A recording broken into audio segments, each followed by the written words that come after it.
नमस्कार, आपके साथ मैं हूं सुदेश नैन। मोर बुलेटिन की शुरुआत करेंगे बड़ी खबर के साथ। जहरीली शराब कांड में न्यूज 18 की खबर का असर हुआ है। सोनीपत के गुम्मड़ गांव में शराब ठेके को सील किया गया है। सोनीपत डीसी और एसपी गुम्मड़ गांव पहुंचे। एडीसी के नेतृत्व में एसआईटी इस मामले की जांच करेगी। आबकारी विभाग के अधिकारियों की भूमिका की भी जांच होगी। मृतक के परिजनों से भी डीसी और एसपी ने मुलाकात की है। किसी भी दोषी को बख्शा नहीं जाएगा, ये सोनीपत एसपी की तरफ से कहा गया। वहीं पीड़ित परिजनों से भी उन्होंने मुलाकात की। आपको बता दें कि न्यूज 18 ने इस खबर को प्रमुखता के साथ दिखाया है और अब इस खबर का असर कि सोनीपत के गुम्मड़ गांव में शराब ठेके को सील किया गया है। सोनीपत डीसी और एसपी गुम्मड़ गांव पहुंचे। एडीसी के नेतृत्व में एसआईटी अब इस मामले की जांच करेगी। आबकारी विभाग के अधिकारियों की क्या भूमिका रही, इसकी भी एसआईटी जांच करेगी। मृतक के परिजनों से भी डीसी और एसपी ने मुलाकात की है। सोनीपत एसपी ने कहा कि किसी भी दोषी को बख्शा नहीं जाएगा।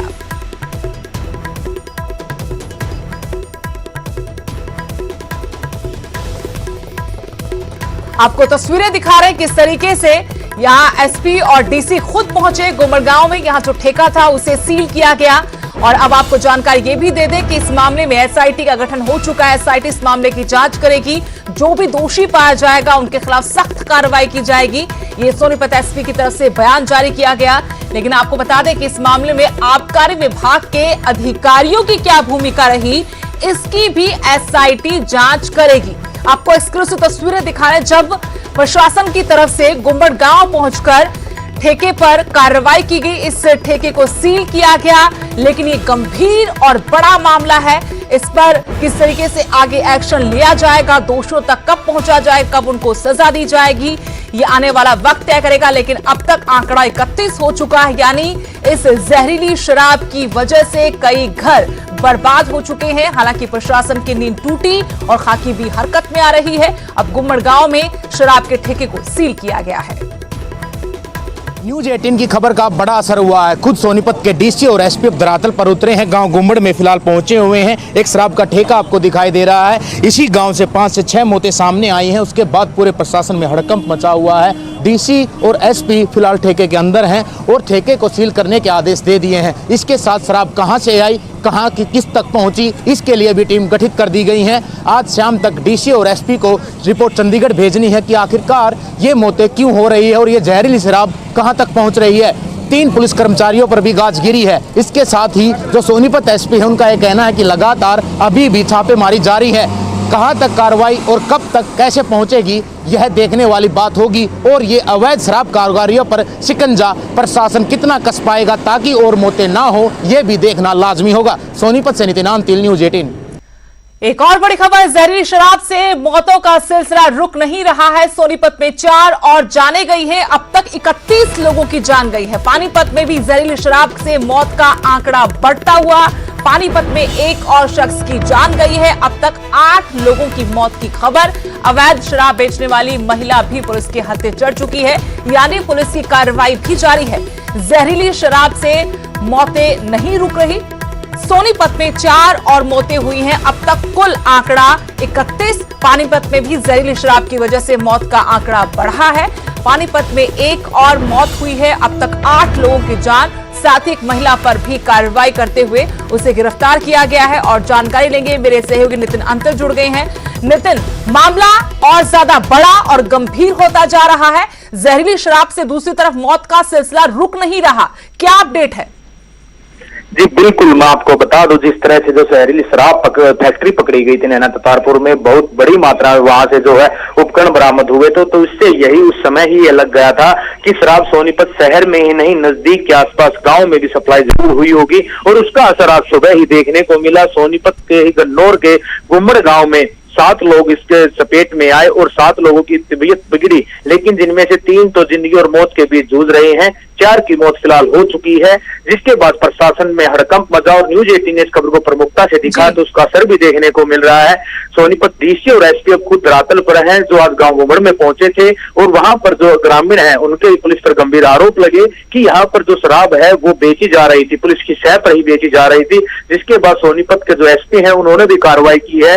जो मोहाना थाना प्रभारी है वो तो कल ही सस्पेंड कर दिए गए थे, उसके बाद मोहाना थाना जो प्रभारी बनाए गए थे मोहाना थाने में, उसके अलावा कोर्ट कॉम्प्लेक्स चौकी प्रभारी को सस्पेंड कर दिया गया है। और जो डीसी सोनीपत हैं उन्होंने कहा है कि एक एसआईटी डीसी के नेतृत्व में बनाई गई है, जो आबकारी विभाग पुलिस कर्मचारियों की सबकी जांच करेगी और कोई भी अगर दोषी मिलता है तो उसके साथ वो उसकी भी बख्शा नहीं जाएगा। और ताजा अपडेट ये है कि जो गुम्मड़ गांव निवासी हैं उन्होंने फिलहाल सोनीपत जो गुम्मड़ से आगे की तरफ रास्ता जाता है, जो गन्नौर का मेन रास्ता है, उस पर अब 2 शवों को रखकर जाम लगा दिया है।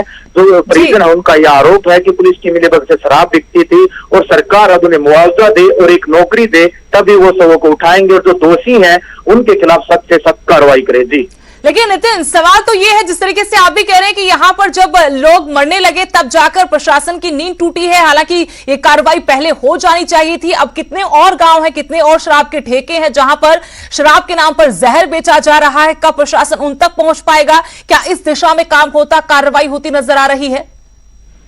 जी बिल्कुल, मैं आपको बता दूं, जिस तरह से पुलिस पर सबसे पहले सवालिया निशान पुलिस पर उठे, क्योंकि जो सबसे पहले सोनीपत की जो 4 कॉलोनी है, चाहे शास्त्री कॉलोनी हो, इसके बाद मयूर विहार, इंडियन कॉलोनी, प्रगति नगर, वो सारी की सारी कॉलोनियां एसपी जो ऑफिस है उससे 1 किलोमीटर के दायरे में थी, तो पुलिस की कार्यप्रणाली सवालों के घेरे में थी, क्योंकि वहां पर शुगर मिल और इंडियन कॉलोनी के पास एक शराब का ठेका है, जिन पर निशान लगा कि यहाँ से शराब सप्लाई होती थी। यहाँ पर जो अवैध शराब के कारोबार थे वो पकड़े गए। उसके बाद जो एसपी है पुलिस ने तो पुलिस विभाग में कार्रवाई शुरू हो गई, लेकिन फिलहाल अब जो आबकारी विभाग, जो एक्साइज विभाग बनाया गया है सोनीपत में, जिसकी 3 से 4 टीमें हैं, उनकी जो कार्य प्रणाली है उस पर संदेह है। और वो उन पर सवाल निशान इसलिए उठ रहे हैं क्योंकि अभी तक जो पुलिस की कार्य प्रणाली के बाद ही वो उठकर उनकी नींद टूटी है और अब वो फिलहाल ठेकों पर जा रहे हैं कि आखिरकार जो ठेकों पर शराब पहुंच रही है वो कैसी है, क्योंकि जो गुम्मड़ गांव के जो लोग हैं वो कहीं और से नहीं, उनमें से जो 4 लोग हैं उन्होंने गुम्मड़ गांव के उसी ठेके से शराब खरीदी थी, जिसको मान्यता आबकारी विभाग ने दी थी। और उसके बाद एसपी और डीसी ने उसे सील कर दिया है। अब डीसी का ये कहना है कि कल तक सभी के सैंपल लिए जाएंगे और अगर किसी ठेके पर कोई शराब खराब थी तो एक्साइज विभाग की जो कार्य प्रणाली है उस पर अगर कोई भी उनमें भी कोई दोषी मिलता है तो उन पर भी कार्रवाई वो जरूर करेंगे। जी लेकिन कहीं नितिन ये मामला भी 2 विभागों के बीच टकराव का और प्रतिष्ठा का तो नहीं बन जाएगा? जी बिल्कुल, जिस तरह से अब ये मामला देखने को मिल रहा है, सोनीपत डीसी खुद गांव में जा रहे हैं, कल कॉलोनियों में भी वो गए हैं, लेकिन देर रात पहुंचे थे कॉलोनियों में। रात जो दिन में 3 से 4 घंटे गुम्मड़ गांव में रहे हैं। इसके बाद अब फिलहाल जाम लग चुका है। जाम लगने से पहले वो ठेका सील करके वहां से आ चुके हैं। अब मौके पर पुलिस गन्नौर, थाना पुलिस और डीएसपी गन्नौर हैं जो परिजनों से बातचीत कर रहे हैं। लेकिन कहीं ना कहीं एक इशारा ये जरूर है, क्योंकि पुलिस कार्रवाई कर रही है, 10 FIR दर्ज कर चुकी है, 7 लोगों को गिरफ्तार कर चुकी है, जिनमें एक महिला भी है, 14 लाख रुपए से ज्यादा बरामद पुलिस कर चुकी है। लेकिन आयकर विभाग का कोई भी कार्रवाई न करना और उसके बाद जो पुलिस है उसका कार्रवाई करना, तो ये बात जरूर कहीं ना कहीं इशारा कर रही है कि पुलिस विभाग और आयकर विभाग, आबकारी विभाग कोई टकराव जरूर है। क्योंकि अगर पुलिस कार्रवाई करती है तो एक्साइज विभाग नहीं करता और एक्साइज विभाग करता है तो पुलिस नहीं करती। जी लेकिन लोग मर रहे हैं। शुक्रिया नितिन तमाम जानकारी के लिए। तो 2 विभागों के बीच का ये टकराव और अब लोगों की जानें जा रही हैं। जहां पुलिस की नींद टूटी, पुलिस ने कार्रवाई की, तो वहीं आबकारी विभाग के अधिकारी लगता है अभी भी सोए हुए हैं। और पुलिस ने कार्रवाई करते हुए, डीसी ने कार्रवाई करते गुम्मड़ गांव के शराब के ठेके को सील कर दिया है। एसआईटी का गठन हो चुका है, एसआईटी इस मामले की जांच करेगी। वहीं 2 पीड़ित परिवार सड़क पर शव लेकर बैठे हैं, मुआवजे की मांग कर रहे हैं। उनका कहना है कि पुलिस की नाक के नीचे आबकारी अधिकारियों की मिलीभगत की वजह से, पुलिस की मिलीभगत की वजह से शराब बिक रही थी। उस शराब के पीने से ही उनके घर से ऐसे किसी शख्स की जान गई है। वहीं विधानसभा में भी जहरीली शराब का मुद्दा उठा है। विपक्ष ने शराब पर मौतों पर सरकार को घेरा, दोषियों के खिलाफ कार्रवाई की मांग की और गृह मंत्री की तरफ से कहा कि इस मामले पर कार्रवाई होगी। एसएचओ और इंस्पेक्टर को सस्पेंड कर दिया गया है। शराब से हुई मौतों का मामला दुखद है।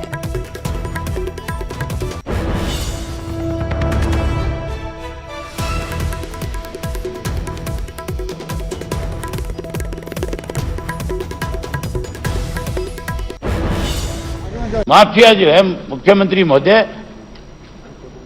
बिना सरकार की प्रोटेक्शन के बिना माफिया खड़ा नहीं हो सकता। माफिया तभी खड़ा होगा जब सरकार उसको प्रोटेक्शन देगी।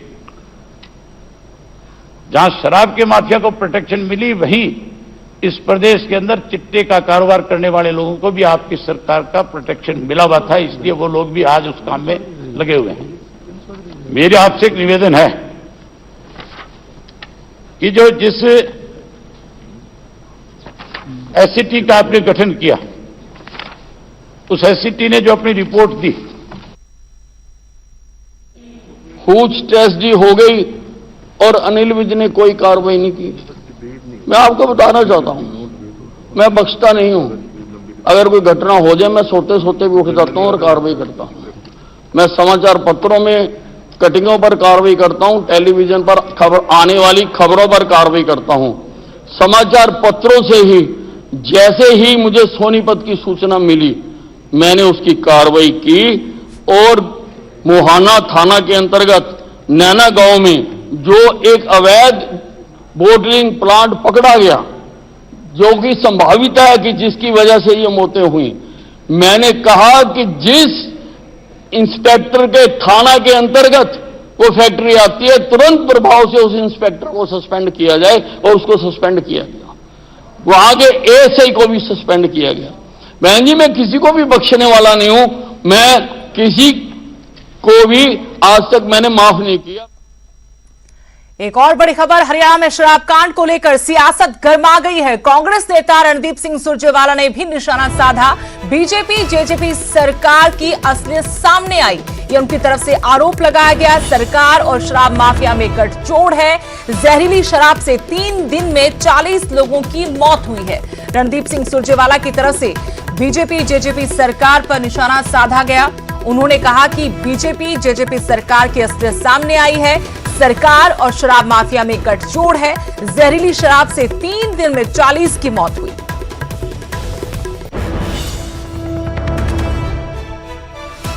शराब माफिया नाजायज शराब बनाने और बेचने का धंधा खट्टर सरकार की नाक के नीचे चल रहा है और खट्टर सरकार सोई पड़ी है। हमने देखा कि लॉकडाउन में शराबबंदी के दौरान करोड़ों बोतलें शराब का हेरफेर हुआ।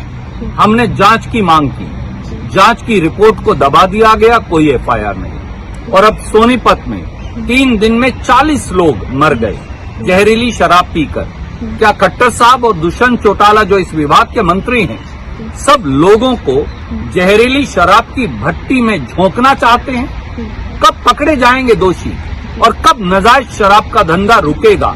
ऐसी सरकार को और ऐसे मंत्री को एक क्षण के लिए भी जिसकी महकमे में नाक के नीचे 40 लोग मर जाएं, सत्ता में बने रहने का अधिकार नहीं।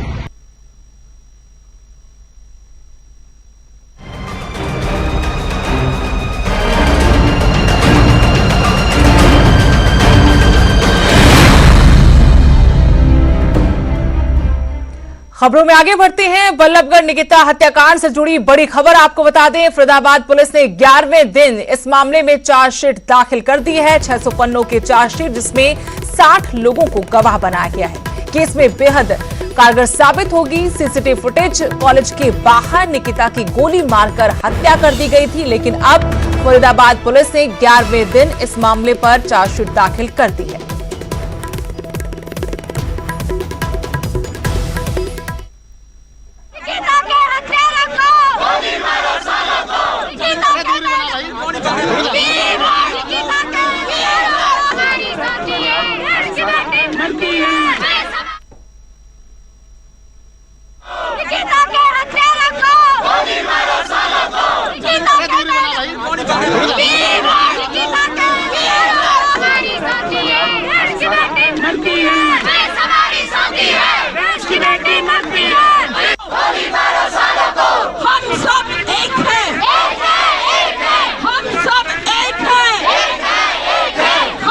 निकिता मर्डर केस में फरीदाबाद पुलिस ने आज रिकॉर्ड 11 दिनों के अंदर चार्जशीट फाइल कर दी है।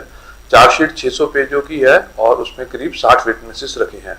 फरीदाबाद पुलिस ने ये इन्वेस्टिगेशन पूरे साइंटिफिक ग्राउंड्स पर की है, जिसमें मटेरियल, फोरेंसिक और डिजिटल एविडेंसेस को इकट्ठा किया गया है। इसके अलावा हमारे पास काफी विटनेसेस भी हैं और लड़की का डाइंग डिक्लेरेशन भी है। देखो, चार्जशीट उन्होंने जमा कर दी है, अच्छी प्रिपरेशन की है, पुलिस ने बहुत जल्दी की है। वो एक देखा जाए तो बहुत हमारी प्रशासन ने बहुत बड़ा इंटरेस्ट लेके टाइम से पहले SIT ने अपने टाइम पर चार्जशीट जमा करा दी। और निकिता हत्याकांड का मामला विधानसभा में भी उठा। निकिता हत्याकांड पर गृह मंत्री अनिल विज ने जवाब दिया, कहा लव जिहाद का एंगल भी सामने आया है।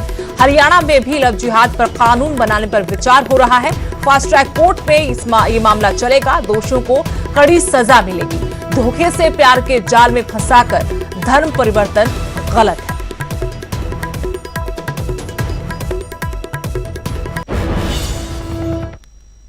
एक चीज पूछना चाहूंगा कि हमारे हरियाणा प्रदेश से देश के प्रधानमंत्री नरेंद्र मोदी जी ने पानीपत के अंदर एक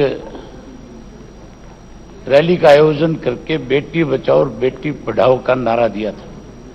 प्रधानमंत्री के नारे के मुताबिक महिलाओं की सुरक्षा की गारंटी जहां प्रदेश की सरकार देगी, वहां केंद्र की सरकार भी उसमें मदद करेगी।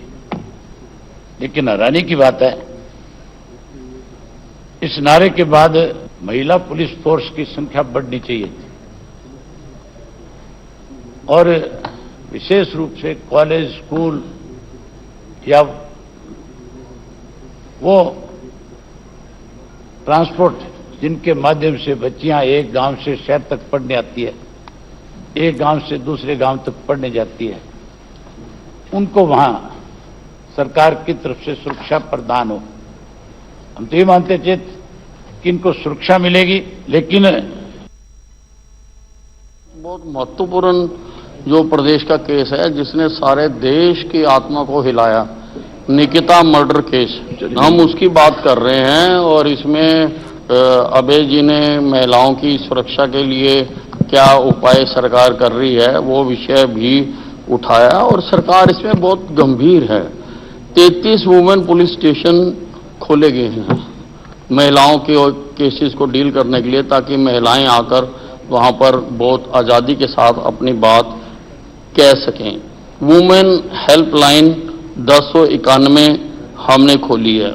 वुमेन हेल्प डेस्क हमने एस्टेब्लिश किए हैं सब डिवीजन लेवल के ऊपर, और 1091 नंबर पर कोई कंप्लेंट करने पर तुरंत उसकी कार्रवाई की जाती है।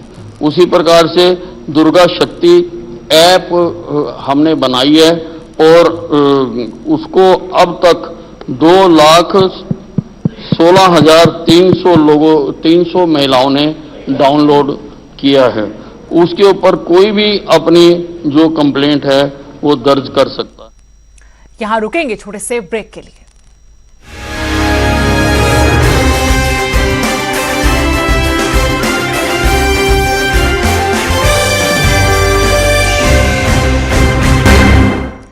ब्रेक के बाद आपका स्वागत है। पंचकुला से बड़ी खबर, जहां एक बार फिर से धरना प्रदर्शन शुरू हो गया है। ग्रामीणों पर दर्ज हुए FIR को रद्द करने की मांग की जा रही है। पुलिस और ग्रामीणों के बीच में पथराव हुआ था और इस पत्थरबाजी में 16 पुलिसकर्मी घायल हुए थे। गांव वालों ने अवैध खनन के खिलाफ मोर्चा खोल दिया है। 11 पुरुष 2 महिलाओं को गिरफ्तार किया गया था। पंचकुला के रायपुर रानी के गांव रत्ते वाले का ये मामला है, जहां ग्रामीणों और पुलिस के बीच में पथराव हुआ था। इस पथराव में 16 पुलिसकर्मी घायल हुए थे और गांव वालों के खिलाफ FIR दर्ज हुई थी। अब एक बार फिर से गांव वालों ने धरना प्रदर्शन शुरू कर दिया है। जो FIR हुई थी उन्हें रद्द करने की मांग को लेकर गांव वालों ने गृह मंत्री से मुलाकात का वक्त मांगा है। स्पीकर और MLA ज्ञानचंद गुप्ता के खिलाफ नारेबाजी की गई है। सारे बच्चों का नाम कटना चाहिए है और सवा दान फेर होगा नदी का तो बेटी पीछा था।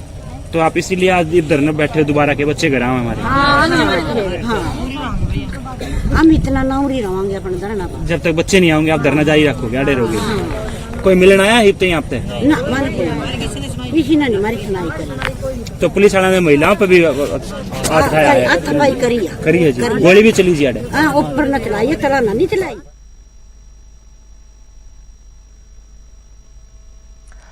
मामला क्या है और अपडेट क्या है, इस पर जानकारी लेंगे। पंचकुला से मेरे सहयोगी तारा ठाकुर फोन लाइन से जुड़े हैं। तारा ठाकुर, ग्रामीण अब एक बार फिर से धरने पर है और कह रहे कि जब तक जो गिरफ्तार लोग हैं घर वापस नहीं आएंगे धरना जारी रहेगा, क्या जानकारी है? जी बिल्कुल, मैं आपको बताना चाहूंगा कि पंचकुला के रायपुरानी में जो गांव रत्तेवाला पड़ता है वहां पर करीब 2 दिन पहले पुलिस और ग्रामीणों के बीच हिंसा हुई थी, जिसमें कई पुलिस कर्मचारी घायल भी हुए थे और ग्रामीणों को गिरफ्तार किया गया था। उनकी यही मांग थी कि जो उनके क्षेत्र में अवैध माइनिंग की जा रही है वो बंद करवाई जाए। उसको लेकर जो है वो 2 दिन पहले पुलिस भी वहां गई थी और मुठभेड़ जो है उनके बीच में हुई थी और मारपीट जो है की गई थी। और अब जो है ग्रामीण द्वारा से धरने पर बैठ गए हैं और हरियाणा के जो गृह मंत्री हैं अनिल विज, उनसे मांग की है कि इस मामले में जो है वह अपना एक्शन लें और जो ग्रामीण गिरफ्तार किए गए हैं पुलिस द्वारा उनको छोड़ा जाए और साथ में ही जो अवैध माइनिंग का जो धंधा यहाँ पर चल रहा है उस पर जो है नकेल कसी जाए। जी शुक्रिया तारा ठाकुर। तो पूरा मामला ये अवैध माइनिंग को लेकर है, अवैध खनन को लेकर है। पहले धरना दिया था लेकिन पुलिस जब पहुंची थी तो पथराव हुआ था। इस पथराव में 16 पुलिसकर्मी घायल हुए थे, लेकिन जिन लोगों की गिरफ्तारी हुई उसी बात को लेकर अब ग्रामीण कह रहे कि एफआईआर रद्द होनी चाहिए और जब तक एफआईआर रद्द नहीं होगी वो धरना प्रदर्शन जारी रखेंगे।